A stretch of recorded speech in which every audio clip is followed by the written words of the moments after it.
Welcome to Safiya cooking. இன்னைக்கு நம்ம என்ன பண்ண போறோம்னா எப்படி சிக்கன் கிரேவி தான் பண்ணணும்னு சொல்லி கொடுக்குறேன். ஃபர்ஸ்ட்டு நம்ம வந்து சிக்கனை நல்லா ஒரு கிலோ சிக்கன் வாங்கிக்கிட்டேன்.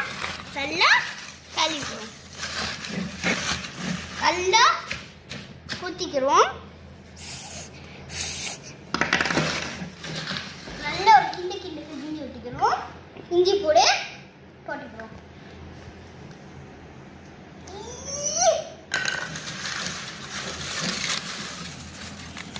இப்போ கரம் மசாலா,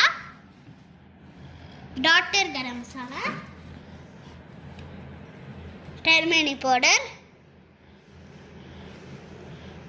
எல்லாத்தையும் போட்டு கொஞ்சமாக உப்பு போட்டுக்கிறோம். லைட்டாக போட்டு உங்களுக்கு கை வச்சு மிக்ஸ் பண்ணணும்னா நீங்கள் கை வச்சு மிக்ஸ் பண்ணிக்கலாம், இல்லைன்னா ஸ்பூன் வச்சு மிக்ஸ் பண்ணி விடணும். இப்போ நமக்கு இது கொஞ்ச நேரம் ஊறட்டும். நம்ம அதுக்கெல்லாம்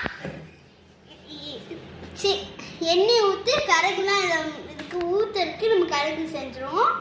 இப்போ வந்து கொஞ்சம் நேரம் ஊற வச்சிருவோம். சிக்கன் ஊற வைக்கணும்னா இதில் தான், ஏன்னா நம்ம இதில் தான் இந்த கரகுலாம் பண்ண போதும். அதனால் சிக்கனை ஒரு தட்டி கொஞ்சம் கேக் மாதிரி வந்துடுச்சு. இப்போ நம்ம சிக்கன் எடுத்து கீழே வச்சாச்சு.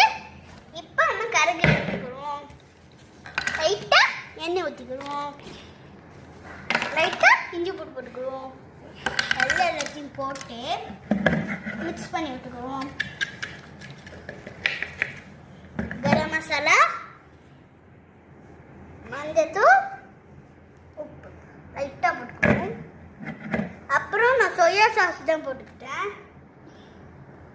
ஏன்னா சோயா சாஸ் போட்டால் இன்னும் அந்த சிக்கன் நல்லா, அந்த சிக்கன் கேவுக்கு சோயா சாஸ் நல்லா இது இருக்கும், இன்னும் கொஞ்சம் மணக்கும்.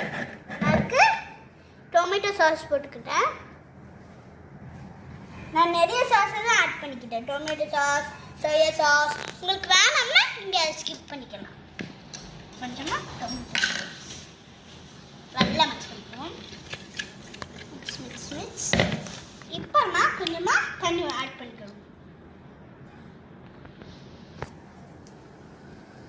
தண்ணி நல்லா ஆட் பண்ணி மிக்ஸ் பண்ணிக்கிறோம்.